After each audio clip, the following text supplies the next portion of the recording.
Rumah makan ayam goreng Widuran mendadak viral. Bukan karena rasa dan aromanya, namun karena bahan pengolahannya yang diduga menggunakan minyak babi alias non-halal. Ironinya, pihak manajemen ayam goreng Widuran diduga menipu para pelanggan mereka dengan tidak mencantumkan keterangan produk non-halal secara eksplisit. Tak hanya itu, diduga rumah makan ayam Widuran menutupi fakta ini sejak tahun 1973. Tindakan yang dilakukan manajemen rumah makan ayam Widuran membuat kecewa banyak pelanggan. Usai viral, Wali Kota Solo menutup warung ayam goreng yang sudah berdiri sejak tahun 1963 di Jalan Sultan Syahrir. Saat dilakukan sidak oleh Wali Kota, didampingi Satpol PP dan jajaran Pemkot, pemilik sedang tidak berada di tempat. Namun, petugas yang datang menemukan minyak yang diduga mengandung unsur non-halal. Penjual menggunakan minyak babi untuk menggoreng kremesan yang ditulis pada etalase toko. Memang mau menyatakan halal, silahkan ajukan. Kalau tidak, ya silahkan ajukan tidak halal. Intinya ini segera hari ini bisa ditutup terlebih dahulu untuk dilakukan asesmen ulang. Pelanggan pun dibuat kecewa dengan klaim non-halal yang baru dibuat setelah bertahun-tahun lamanya. Belum nggak ada tulisannya, kita nggak tahu kalau itu apa minyak babi, nggak tahu. Jadi sangat kecewa ini. Namanya apa sih mas? Rasanya gimana mas? Beda dengan yang ya beda. Bahkan pelanggan yang kecewa bisa saja menyeret pemilik dan manajemen rumah makan ke ranah hukum dengan melakukan gugatan. Usai sidak, warung ayam goreng ini ditutup di seluruh cabang sampai ada kejelasan akan menjadi warung halal atau justru non-halal. Jika ditemukan unsur pidana, maka bukan tidak mungkin rumah makan ini akan ditutup permanen dan seluruh pihak yang terlibat akan dihukum pidana. Be, ini kita sambil lihat-lihat kantor Badan Halal, nggak apa-apa ya Be ya? Ini lab kami. Oh, ini ada lab di sini? Lab kita ini yang terbaik dan nomor 1 di Indonesia. Wih, lab apa nih Be? Maksudnya pengecekan? Lab untuk pengecekan DNA. DNA? Untuk pengecekan DNA babi. Yang halal, non halal maksudnya. Ya, misalnya satu barang di tempat lain mungkin nggak terdeteksi, tapi di tempat kami terdeteksi. Wih, keren banget. Tapi berarti SDM-nya juga sudah lengkap. Oh, lengkap. Alat-alatnya, teknologinya Alatnya terbaik sampai saat ini, tercanggih sampai saat ini. Ini labnya nih semua nih. Oke, Be. Tapi ini kan kita sambil jalan-jalan sambil bahas juga ya, Be. Kan karena ada tadi Bebe bilang ada lab juga terkait dengan salah satu restoran gitu ya, orang makan yang menjual ayam non halal gitu ya. Ini dari Badan Halal sendiri sudah turun ke lapangan untuk mengecek seperti apa sih? Langsung pada saja? hari itu juga, ketika kami dengar kabar itu, langsung kita terjunkan. Kita punya Satgas Halal yang ada di tiap daerah. Langsung kita hubungi dan langsung bekerja sama dengan BPOM, dengan Kementan, langsung kita datangi tempat yang bersangkutan. Fakta apa yang ditemukan di lapangan? Pada waktu itu kita ngambil 7 sampel. Dari kremesnya, minyaknya, ayamnya, bumbunya, sambalnya kita ambil semua. Dan kita cek jatuhnya nanti tanggal 11. Karena 14 hari kerja ya. 11 Mei 2025 baru kita dapat hasil yang paling tepat sebenarnya kandungannya. Tapi itu hasil cuma untuk menjustifikasi ya, mengafirmasi. Karena pengakuan dari owner sendiri kan sudah jelas kan. Nah, secara saintifik ilmiahnya kita membuktikan gitu aja sih. Oke, kalau dari warungnya sendiri seperti apa? Katanya kan memang tidak ada tulisan halal gitu ya, dan juga tidak ada tulisan apapun penjelasan. Itu yang ditemukan di lapangan seperti apa, Be? Gini, masyarakat ini kadang-kadang suka emosi aja ya, maunya menghakimi aja ya. Gini, kalau kita lihat Undang-Undang 33 2014 menyatakan begini. Semua produk dalam artian berarti makanan dan minuman ya kalau saat ini ya.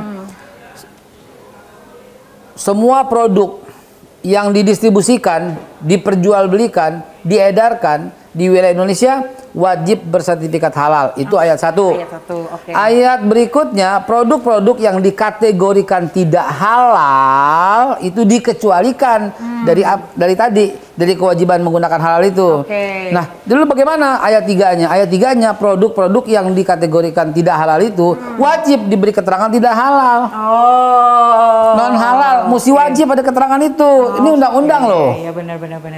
undang-undang gitu.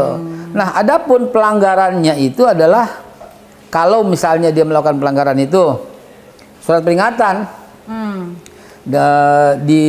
Kalau dia udah beredar di seluruh Indonesia ya ditarik dari peredaran gitu. Oke. Jadi memang memasang label itu halal, non halal. Halal non halal itu penting Dan basic, wajib. Dan itu undang-undang. Itu undang-undang. Perintah undang-undang. Gitu. Oke. Tapi pernah ditemukan nggak, Be? Misalnya udah nih ditulis halal, tapi produk ketika mungkin Satgas melakukan pengecekan, diam-diam gitu ya. Ada pernah ditemukan mungkin? Ada itu. Kan belum lama kita umumkan. 9 produk yang udah beredar di supermarket, di mana-mana dapat sertifikat halal. Mungkin ada perubahan ingredient, mungkin ada tercemar, mungkin ada apapun. Akhirnya nggak halal. Ada itu kita kasih peringatan, kita umumkan, kita tarik dari peredaran, dan yang ada di gudang pun kita suruh ngumpetin. Itu ada tindak pidananya nggak, Be? Nah, kalau itu beda. Kalau itu namanya penipuan. Karena bilangnya nggak ada ini, faktanya ada itu. Bilangnya halal, tapi nyatanya di ingredientsnya tidak halal. Itu udah penipuan. Itu hukumannya pidana penjara loh. Dendanya lagi 2 miliar juga. Oke, jadi memang ada tindak pidananya. Memang ada, sudah undang-undang. Tetapi nggak bisa diterapkan di widuran ini, mohon maaf nih. Karena tadi nyinggung itu. Kenapa? Karena dia belum pernah mendaftar di Badan Halal. Memang memposisioningkan diri itu tidak halal. Ini yang peran serta masyarakat mesti bertanya, ini halal apa tidak gitu loh. Jadi apa yang mau Babe sampaikan nih kepada masyarakat? Karena kalau dari keterangan terakhir pihak kepolisian juga tidak ada unsur tindak pidananya di warung widuran ini. Iya, pelanggarannya ini bisa dikategorikan kalau masyarakat menggunakan class action. Ini larinya ke pelindungan konsumen gitu loh. Kalau dicari-cari ada juga gitu ya. Netizen kita kan jago-jago. Tapi kalau dari Badan Halal nggak bisa. Kenapa? Karena mereka belum pernah melakukan pendaftaran.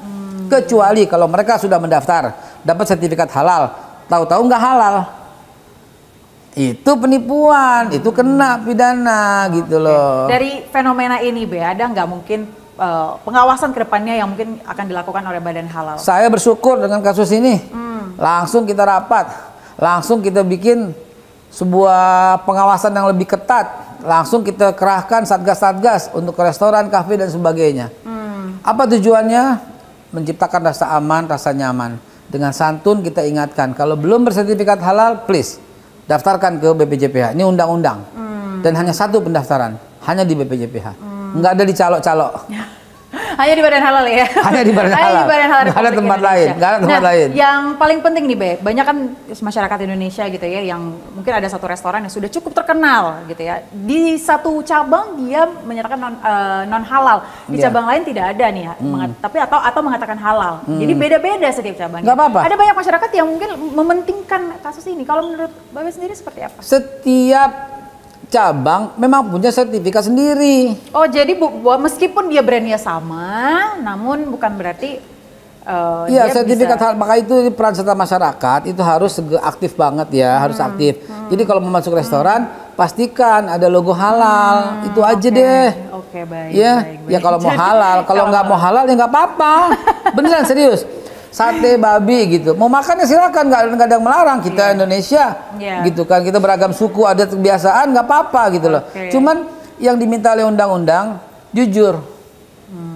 Kalau halal katakan halal, kalau non halal katakan non halal. Seperti di hotel-hotel, di bagian sana ada ham, tulis dong non halal. Iya gitu loh, di sana tulis halal. Jadi sebenarnya cuman make it clear aja, transparansi, traceability dan trustability, 3T. Iya, 3T ya. Tadi transparansi, traceability, and trustability. Itu ini keren banget nih, Mbak Bede. Tapi kedepannya, kalau kita lihat kan terkait dengan hal ini, supaya restoran-restoran mungkin yang kayak, ya juga ya penting nih untuk mensertifikasi produk gue atau restoran kita nih. SOP-nya seperti apa, Be? Gini, sebelumnya saya sering dikritik, kenapa nggak kasih label non halal aja? Yang berarti kalau nggak gitu juga. Dunia sekarang melabelkan halal. Jadi kita tuh udah menjadi pemain global dunia. Jangan cuma jago kandang lah istilahnya. Kita mesti kelas dunia. Dunia tuh mensyaratkan halal. ekspor, impor semua sudah mulai masuk mensyaratkan halal. So kalau begitu, ayo sekarang gini deh. Nih sekarang gini nih. Ini produk dari Korea banjir masuk Indonesia dengan kasih logo halal segede-gede gaban. Produk segede-gede gaban. Produk dari Cina masuk dengan logo-logo halal semua. Mie-nya semuanya, kopinya semua logo-logo halal. Terus kita nggak proses. Kira-kira masyarakat kita pilih yang mana? Produk asing kan?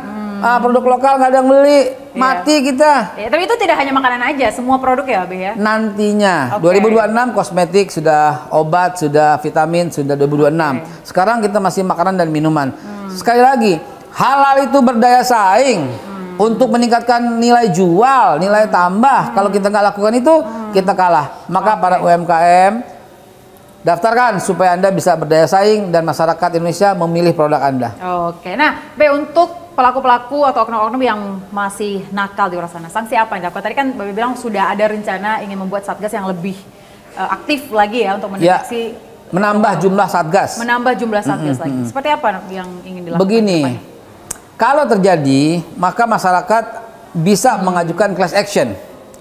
Itu jatuhnya di dalam Undang-Undang Perlindungan Konsumen. Berarti masyarakat tidak terlindungi. Dan ini kesalahan fatal bagi produsen yang dalam tanda kutip tidak memberikan informasi sejelas-jelasnya. Masyarakat berhak bertanya. Boleh bertanya, apa, terbuat dari apa. Kalau produk-produk kan ada ingredientsnya, maka restoran boleh. Tanyakanlah, mengandung apa itu hak daripada konsumen. Kalau dari kasus ayam widuran ini, dia kan bukan ayamnya udah pasti ayam gitu ya. Orang kan berpikir ini adalah hewan yang halal. Tapi ingredients yang lainnya non halal. Apakah itu bisa dikatakan non halal semuanya? Non halal semuanya. Ada satu unsur yang non halal, maka berarti semua non halal. Oh, ada satu unsur yang oke, baik. Jadi jelas ya, clear ya. Jelas, clear gitu. Oke. Gimana nih terakhir terkait dengan fenomena ini nih, Be, terkait dengan fenomena yang juga menjadi perhatian bagi masyarakat Indonesia yang sangat-sangat mementingkan terkait dengan halal ini. Kedepannya bagaimana Badan Halal ini dapat menjemput bola UMKM? Baik, caranya itu kita lakukan yang pertama regulasi. Perbaikan regulasi itu mutlak kita sedang menjalankan. Yang kedua kolaborasi dengan 9 kementerian, 3 badan dan kepolisian.